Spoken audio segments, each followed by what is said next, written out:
Adé Chimakou, oui, tout le monde est dans ce studio. Adé Chimakou installé, Laurent Roland Anthony Kess installé. Le thème du article décalé, c'est ceci. Je ne veux pas qu'on touche à une seule virgule de la Constitution. D'ici Patrice Talon, que pensez-vous de ces propos du chef de l'État? À partir de cet instant, nous vous ouvrons la ligne en 96 11 68 68. Vous pouvez nous appeler si vous faites partie de ceux qui nous suivent.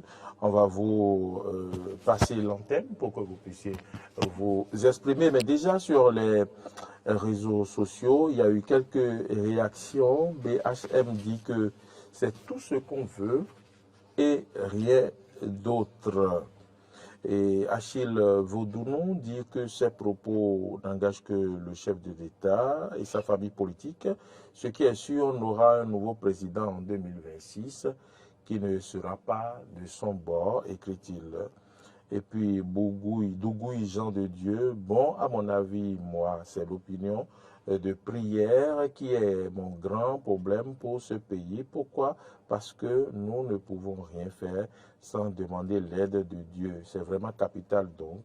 Nous devons rester en union de prière pour le pays et le président à ce qu'il finisse proprement son mandat. C'est mon point de vue. Nazer TV, que les fantasmes populistes pour se faire des raisons sans aucun intérêt s'arrêtent et que les vendeurs d'émeutes cessent de causer volontairement des psychoses et tohu-bohu politiciens au sein de nos peuples. Et Nanto Dossou, Dieudonné dit ainsi soit-il. Et puis Ameublement Prospère dit, voulez-vous ou pas, tout est dans la main de Dieu. Et Théodora Ekouedien, qui a proposé la révision de la Constitution. Un député a-t-il le droit de demander la révision de la Constitution? C'est une question qu'il pose aux débatteurs sur le plateau. Et puis Charles Chicago Scoccord, non, c'est un jeu. Hein. Et sinon, comment comprendre qu'un seul député puisse faire ça? À vrai dire, le PR a pour lui dans son cœur. Restez tranquille, vous allez voir d'ici peu, il va commencer par changer d'avis en disant que c'est le peuple qui a voulu qu'il fasse encore le troisième mandat pour finir ce qu'il a commencé. Et c'est là le grand désordre va commencer. Restez tranquille donc. Moi, je ne le crois pas encore. D'ailleurs, personne ne le croit. Kaïné Thibault dit que c'est pour tromper la vigilance de tout. Et puis, Guillaume Mondé, si vous croyez à un seul virgule de ce qu'il dit, demain, vous allez broyer vos doigts. Voilà un peu quelques réactions. Les autres vont suivre après puisque je vais vous écouter. Les gens ont réagi. Hein. Il reste encore une quinzaine de réactions que je n'ai pas pu lire. Au regard de ces réactions, qu'est-ce que vous y déduisez, Laurent Anthony? Première chose, je ne veux pas parler d'abord des réactions. Je vois que les Béninois sont vraiment intéressés par ce débat de la révision de la Constitution. Et donc, c'est ça qui suscite cet engouement pour les citoyens ou les téléspectateurs nous suivent, les internautes. Alors, quand j'analyse ce que le chef de l'État a dit hier au cours de cet entretien, de cette conférence de presse, j'ai de la peine pour beaucoup de ses soutiens. Parce que quand le débat sur la révision de la Constitution a été agité, vous avez vu avec quelle passion certains de ses proches ont tenu le débat, ont traité les autres de n'importe quoi, de tous les noms. Moi, personnellement, j'ai été modérateur dans un groupe où il y avait 4 personnes qui devaient parler de ce débat de la révision. J'ai vu avec quel argument les gens étaient assez passionnés pour encourager le chef, encourager la mouvance à réviser la Constitution. Et quand le chef les prend de coups comme ça, dans une certaine mesure, c'est un peu comme dit, il leur a coupé les ailes sous les pieds, dans une certaine mesure. Je crois que ces personnes doivent maintenant davantage, comment vous appelez, se calmer et comprendre qu'on ne s'agit pas en politique. Je prends l'exemple de Jacques Mégan, qui a rassemblé les coordonnateurs du 3e arrondissement de Porto dans son domicile pour leur montrer le bien fondé de ces révisions. Je prends le cas de Joseph Djobin qui était dans le Koufou, qui a demandé, qui a parlé du bien fondé de ces révisions. Quand je prends Odin Alati, qui a trouvé des arguments pour en parler avec beaucoup de passion, c'est pas conviction en griffe dans une certaine mesure, et que le chef arrive à parler. Et le chef est en train, ce que le chef a dit, vous avez compris, hein, ce n'est pas lui. Non, parce que certains parmi eux sont allés parler comme si c'est le chef qui voulait de coûte à révision. Mais le chef a parlé. Donc ça veut dire que le peuple... Si demain il y a la révision, comme l'a dit Le peuple, ce n'est pas le chef le peuple prend maintenant acte de ce que le chef a dit. Qu'il n'en veut pas. Si un député rassemble quelque part, les gens ne peuvent pas de révision, les populations savent maintenant à quoi s'en tenir et quoi faire. Parce que moi je pense sincèrement que véritablement on a comme l'impression que le jeune, le peuple est devenu une balle de ping-pong. Le chef joue là-bas, les députés jouent de l'autre côté, et puis après on met la balle au repos par un peu, le peuple se calme pendant un moment, et puis le meneur dit, bon, l'autre de l'autre côté il dit, bon, on ne joue pas, on attend un peu, et puis après, les autres se réveillent pour dire, non, on va jouer, pas de repos. Et on commence pas à jouer, le peuple est devenu quelque chose qu'on manipule ou bien avec qui on joue dans une certaine mesure. C'est ce que je constate dans ce débat. Mais le chef a déjà parlé pour dire qu'il ne veut pas qu'on touche une seule virgule. C'est à saluer. C'est à saluer, au-delà de tout. Il faut saluer cette audace du chef de l'État d'assumer, de dire. Parce que quand il le dit, malheureusement, nous avons, ce n'est pas que dans le football qu'on a la VAR. Maintenant, avec les réseaux sociaux, le monde a évolué, la technologie, on a la VAR. À tout moment, on va lui rejouer ça. Macky Sall a dit des choses sous Karim Wade. Aujourd'hui, on lui joue ça. On lui joue ça. Exactement ce qu'il a dit. Ils vont chercher même sa page Facebook. Voilà, donc pour vous dire que le chef a parlé de lui, il doit pouvoir comprendre que tout ce qui sort de sa bouche là, les Béninois sont enregistrés. Il y en a même qui, je connais même des gens qui, quand il y a une vidéo d'un acteur politique, automatiquement ils téléchargent, ils copient ça sur une clé ordinateur. Et après, quand il y a un problème, je connais un journaliste aussi comme ça, assez ingénieux, je ne vais pas citer son nom. Mais toutes les vidéos concernant les acteurs politiques, il les a stockées. Et dès qu'il y a un problème et qu'un acteur politique tente de dire le contraire de ce qu'il avait dit là, il sort la vidéo. Et la vidéo devient assez virale sur les réseaux sociaux pour vous montrer que le chef a parlé, a salué, qu'ils comprennent alors que la parole qui sort de la bouche, il faut la respecter. Même si on sait qu'à un moment donné, il a promis faire 50 ans et qui n'a pas respecté cette parole qui est sortie de sa bouche, il doit comprendre que davantage, nous allons vers un tournant où tout ce qu'il a dit, oui, allô, bonjour il monsieur. doit pouvoir respecter ça sérieusement. Comment allez-vous? Ça va très bien. On ne vous entend pas très bien. Bonjour. Merci d'osser un peu votre voix. Merci de vous présenter. Oui, moi je m'appelle Modeste Adakotan. Je vous appelle de la Kassato. D'accord. Monsieur Modeste, comment allez-vous? Oui, ça va très bien. On vous entend parfaitement maintenant. Allez-y, monsieur Modeste. On a que vous remerciez beaucoup, vous les médias qui parlent de tout ça, hein, que Dieu le fait. Amen. On vous remercie beaucoup. Et on remercie beaucoup l'ancien chef d'État, Bouni Aïe aussi, qui est rentré dans le jeu. Le chef a parlé, on l'a suivi. Donc, il faut que cette situation, on pense à autre chose et on laisse ça. C'est ça, c'est très important. Parce que il y a trop de souffrance. On souffre trop, les Béninois souffrent trop. Ceux qui parlent de révision, ils pensent que c'est l'intérêt qui sont en jeu. C'est ceux-là qui ont révisé cette constitution, ils ont détruit les travailleurs, ils ont donné le pouvoir aux emplois, ceux qui ont créé les emplois, ils ont donné le pouvoir. On peut te renvoyer, tu peux faire 30 ans, on peut te renvoyer, te donner 3 mois de salaire. Donc ça là, il faut qu'on passe à autre chose. Comme le chef a dit ça, d'accord, il faut qu'on passe à autre chose. Donc on vous remercie beaucoup. Donc il faut continuer à parler de ça pour les médias. Il faut continuer à parler de ça pour les médias. Donc je vous remercie beaucoup. Bonne journée à vous. Merci beaucoup. Merci infiniment, monsieur Modeste. Bon week-end à vous. Laurent, oui, mais Maurice, il faut dire que selon les tests en vigueur, tout individu peut demander au président de l'Assemblée nationale la révision de la Constitution. Oui, pour répondre à celui qui dit, est-ce que c'est au député, d'accord. Tout individu peut... Un individu, même qui n'est pas un député. Même un paysan. Il peut élaborer, s'il peut le faire, s'il a cette faculté, et il peut élaborer Tout comme un projet de loi portant révision de la Constitution, déposer le projet de loi, formuler la demande et la déposer au président de l'Assemblée nationale. Donc en réalité, c'est pour dire quoi? C'est pour dire que Hassan Seibou, je l'ai suivi sur une radio, c'est BIP Radio, il a expliqué que en réalité, le projet de loi portant en révision de la Constitution qu'il a déposé, proposition qu'il est signataire, qu'il est le seul signataire. Il n'a pas signé en tant que député du bloc républicain, en tant que président du groupe parlementaire, mais qu'il a signé en tant qu'individu. Et que ça n'engage lui et lui seul. Et qu'il a échangé à cet effet avec les autres présidents du groupe parlementaire. Il a discuté même avec beaucoup de députés il a reçu l'assentiment des uns et des autres. Qu'il pense que c'est idéal de réviser la Constitution. Peut-être il peut se tromper des éléments qu'il a eu à mettre dans sa proposition.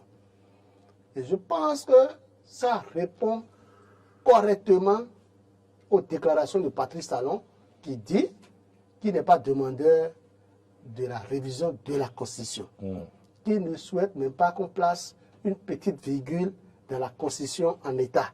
Mais toutefois, Patrice Talon, dans ses propos un peu plus loin, il a reconnu le bien fondé de la révision de la Constitution. Il est allé plus loin en disant que même s'il faudrait écouter lui son mandat de 2 à 3 mois pour que l'objectif voulu par le peuple soit atteint, alors il n'est pas atteint. L'objectif voulu par le peuple, c'est de ne pas réviser la Constitution. Ça, c'est vous. C'est pas moi. Le peuple vous avez suivi les messages que j'ai lus maintenant et vous avez... Voilà, donc, ce qu'il faut dire, c'est que Patrice Talon n'est pas demandeur de la révision de la Constitution, mais aujourd'hui, Patrice Talon n'a plus de pouvoir d'arrêter la procédure en cours. C'est ce que vous ne voulez pas comprendre. C'est ce que le peuple qui ne veut pas comprendre en général. C'est-à-dire, aujourd'hui... Si vous voulez, on ira sur ce terrain. Moi, je ne veux pas aborder ça. Parce qu'ils savent très bien que ce qui sont là, ça se joue à un jeu politique. C'est un jeu politique. Moi j'ai été toujours contre la révision de la Constitution, vous savez. Mais je dis qu'on doit aussi réviser la Constitution parce qu'il y a assez d'impairs dans la Constitution que nous avons, dans l'ancienne Constitution et dans la nouvelle Constitution qu'on a. Le président de la République est allé même jusqu'à dire hier que s'ils veulent, qu'ils n'ont qu'à laisser la Constitution en l'état et que quand il sera parti là, le lendemain, il n'a qu'à réviser. Il peut réviser. Le Patrice Talon ne veut pas, il n'est pas demandeur. C'est-à-dire, cette révision, la problématique de la révision de la Constitution s'impose juste au lendemain de cette décision de la Cour constitutionnelle. Et l'histoire va retenir que c'est la Cour Sosa qui a demandé à ce que le code électoral soit modifié, qu'on réaménage le calendrier électoral. Et nous sommes tous convaincus de ce que... Moi, je pense qu'on n'est pas obligé. Comme vous dites que la décision de la Cour est sans recours, même si la Cour veut qu'on révise le code électoral, est-ce qu'on est obligé? Est-ce que c'est obligatoire? Ça s'impose à nous. Les hommes politiques sont en train de s'adonner à un jeu dangereux. Vous savez, ils disent qu'on va réviser le code. Et si je parle aux démocrates aussi, vous dites qu'on va réviser le code électoral. Le code électoral a été élaboré en tenant compte des dispositions de la Constitution de notre pays. Si vous allez à une révision du code électoral, ce n'est pas une majorité qui est exigée pour avoir la révision du code électoral. Si on a même, en tout cas, 60-70 députés, on peut réviser le code électoral. Mais les dispositions qui seront mises dans cette révision relative du code électoral, c'est de ça qu'il est question. Parce qu'il y a des dispositions qu'on peut mettre qui ne seront pas conformes à la Constitution. Et une fois que ce code électoral est révisé, la Cour constitutionnelle peut demander alors à ce qu'il peut rejeter pour dire que ce n'est pas conforme à la Constitution et qu'il faut aller revoir encore. Et là, c'est là que les gens vont encore agiter le débat sur la révision de la Constitution. Moi, je dis tout simplement, c'est quoi? Ce que j'ai dit ce matin, je le redis. Si c'est... Écoutez, parce que les gens, vous savez, les acteurs politiques sont assez ingénieux. Attendez, laissez-moi finir. Assez intelligents, assez ingénieux. Ce qu'ils sont en train de dire là, et on dit qu'on veut écouter le mandat du chef d'État, le chef d'État est même heureux de ce qu'on veut. Dans ce pays, les gens disent 5 ans, c'est 5 ans, et ça leur a coûté ce que ça leur a coûté. On sait très bien ce débat-là. Et là, le chef dit que, et puis après, alors que parce que le chef on devait lui donner 45 jours en plus.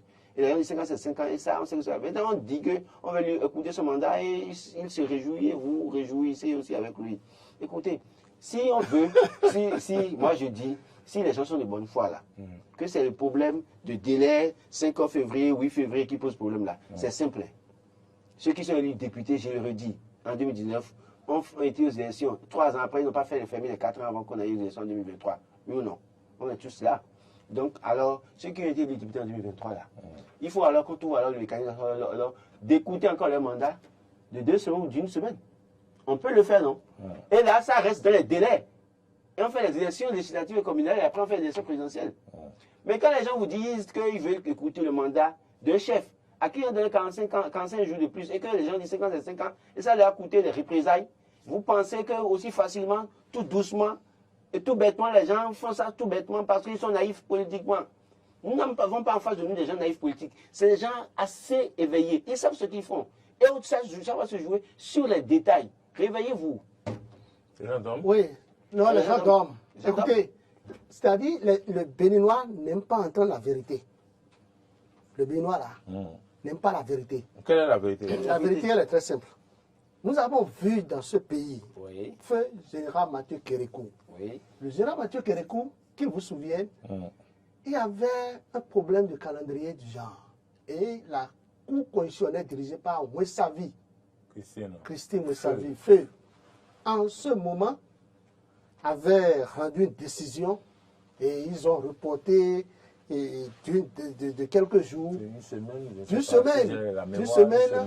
la date du scrutin. Écoutez, le général Mathieu Kérékou s'est pointé à la télévision nationale et la radio nationale et il a dit, ça restait 72 heures. Hein.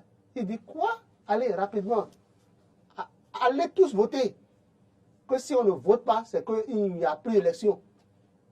Ouais. Les gens sont allés voter. Oui, ils ont déployé rapidement les urnes. Ils ont tout déployé. Je me rappelle, j'étais dans le bureau de vote. Vous voyez ça? C'est pour vous dire quoi? Dans le bâcher. Patrice Talon, le chef de l'État, a toutes les cartes en main. Si Patrice Talon ne veut pas qu'on révise la Constitution, la Constitution ne sera pas révisée. Je l'ai dit tout à l'heure. Écoute, non, ce que je dis, c'est que vous ne me suivez pas. Non, mais vous suivez quand même. C'est-à-dire, je dis, si nous allons parler de la séparation des pouvoirs, si nous allons laisser les institutions fonctionner, si nous n'allons pas imprimer de dictature, Patrice Talon n'a pas de pouvoir pour arrêter la procédure. Mais il ne faut pas un moment de la fête de la dictature pour faire développer le pays. Écoutez, c'est ça. C'est la dictature du développement. C'est la dictature du développement. C'est Patrice Talon. Parce que là où Patrice Talon est maintenant, les députés à l'Assemblée nationale vont le défier. Ils vont réviser la Constitution contre son gré. Et en plénière, c'est en plénière qu'on met tout. Vous voyez ce que je dis? Donc, Patrice Talon, s'il ne veut pas effectivement que la Constitution soit toilettée, qu'il arrête la procédure. Non, il ne va pas arrêter la procédure. Il ne va pas arrêter la procédure. Adrien, écoutez-moi. Adrien, écoutez-moi. Adrien, écoutez-moi. Le président a déjà dit. Le président a dit que lui, il n'en veut pas. Vous ne pensez pas que les institutions de la République sont fortes aujourd'hui? Ce n'est pas ceux qui dirigent les institutions. Sont fortes aujourd'hui. Vous ne faites pas le constat? Le président a dit qu'il ne veut pas de la Patrice Talon a réussi. À créer, à mettre sur pied la criette et beaucoup d'institutions. Écoutez. Quand on parle d'institutions de la République, ce n'est pas la. J'ai déjà laissé les institutions de la République. Laisse-moi parler, tu ne veux pas me suivre. Non, mais je te suis. Les institutions, même quand je prends les 6 institutions que nous avons, ces institutions ne sont pas vraiment fortes. Ne regardez pas la tête de ceux qui dirigent les institutions, mais il faut regarder comment les institutions fonctionnent. Je ne vais pas aller dans les détails. Bon, vous étiez en train de c'est bien, en le disant, vous souriez de toute façon. C'est la vérité. Vous savez, ce n'est pas la vérité. Vous savez ce dont vous parlez. On a un président qui a toutes les cartes en main, mais qui ne veut pas, qui veut respecter les textes. Et au nom de l'éthique, Patrice Talon ne veut pas de l'embrouillamini. Vous comprenez ce que je dis? Il veut laisser les choses évoluer d'elles-mêmes. Non, bon, c'est-à-dire, il veut que tout se passe de la règle de l'art. Patrice Talon pose l'éthique. Non, non, je vous ai compris. Vous avez dit plus sérieux. Non, plus sérieux. En fait, ce qui se joue là, c'est un jeu politique. Les gens doivent faire très attention. Parce que, je le dis, je sais là-dessus. Personne, je mets un défi. Cette personne, quand on le veuille écouter son mandat en tant que président de la République, de 2 mois, qu'il a cette possible, en souriant aussi facilement. Non, Blaguez. Ne blaguez pas. Ne blaguez pas. Dépasse Mais si la personne bonheur. est fatiguée d'occuper le pouvoir. Celui que vous avez vu en face là, vous étiez là, vous avez l'impression qu'il est fatigué? Non, s'il est fatigué d'être le président, de diriger, mais ça fatigue. Alors, je crois que chacun à son niveau doit travailler pour ce pays d'intérêt supérieur de la nation. Travailler. En guise de votre mot de Oui, fin. voilà. Retrouvons-nous, travaillons, parlons développement. Laissons les intrigues politiques, laissons les débats politiques qui nous fait perdre assez de temps. Le chef de l'État a parlé, on le prend au mot, on respecte ce qu'il dit. On attend de voir quelle suite le Parlement donnera à cette affaire de révision de la Constitution. Je crois que la semaine prochaine, on reviendra ici pour opiner là-dessus. Bonne chance aux Béninois. Très bien. Merci. Je veux placer un mot.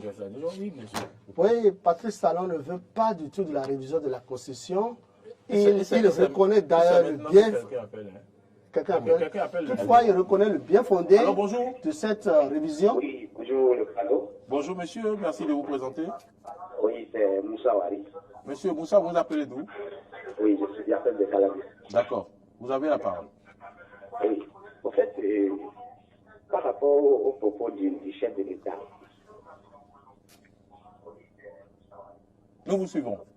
bon, il y a qu'il faut faire un parallélisme entre cette déclaration et les déclarations du chef de l'État, Boni Yahi, ancien chef de l'État Boni Yahi. Alors, vous savez que le président Patrice Talon avait insinué que c'est parce que le président Boni Yahi voulait retirer la Constitution qu'il y a eu bruit entre eux. Oui. Mais Affirmatif. le président Boni Yahi soutenait que ce n'était pas pour un 3e mandat. Mais le président Patrice Talon en son temps dirait que c'est à cause du 3e mandat que le président Boni Yahi voulait modifier la Constitution. Alors, lorsqu'on fait ce parallélisme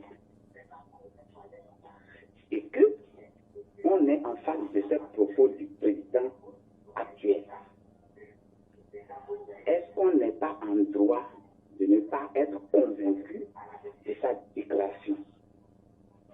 C'est ça le problème. Par ailleurs, lorsque le président dit que je ne veux pas qu'une virgule de la Constitution soit touchée, et que par ailleurs, il estime que lui soutient qu'il fallait revoir le calendrier des élections. Il sait très bien, lorsqu'on ne touche pas la Constitution, on ne peut pas faire ce réaménagement. Et donc, si cette déclaration, le même discours qu'il a fait, on reste perplexe par rapport à ces propos. Donc, c'est pour ça que le peuple est méfiant. Donc, nous ne pouvons pas être convaincus de cette déclaration si on ne voit pas faire. Donc, les Béninois qui sont toujours méfiants par rapport à cette déclaration, on le doit être jusqu'à la fin pour s'assurer que, effectivement, il a dit, il a fait. Donc, le débat va continuer forcément. Donc, c'est ce que je voudrais dire par rapport à ce plateau. Et je partage avec M. Laurent Tonnerre qu'il faut les prendre, faire vos là, il faut les prendre dans leur contexte et les analyser avec froideur et ne pas se laisser faire. Dans les propositions de modification de loi à sens libre, il y a un bout de phrase qui n'est pas revenu par rapport à cette révision. Puisque il y a un bout de phrase qui disait qu'il n'est pas question d'une nouvelle république. Mais est-ce que dans les nouvelles propositions du l'honorable, ce bout de phrase est revenu pour nous assurer que dans une probable révision, on n'aura pas en face une nouvelle république qui va nous amener à faire encore le débat d'interprétation de ci, de ça. On a déjà vu des exemples. Donc, assurez-vous, le peuple béninois va rester réveillé jusqu'à la fin des événements. Voilà. Voilà la contribution que je voulais faire par rapport, n'est-ce pas, au sujet ambiant. Merci beaucoup. Contribution pertinente, M. Moussa, merci de nous appeler plus souvent, ça fait plaisir. On a dépassé largement l'heure, donc la réalisation, la diffusion était indulgente. On va clôturer, merci. Je vous souhaite de passer un bon week-end. Merci Laurent Roland Tonekes. Merci. Merci, c'est moi. Merci à vous de nous avoir suivis. Merci à toute l'équipe de production et de réalisation. Merci également à tous ceux qui nous ont suivis de l'extérieur. Je vous souhaite de passer un bon week-end en compagnie de nos programmes et au revoir.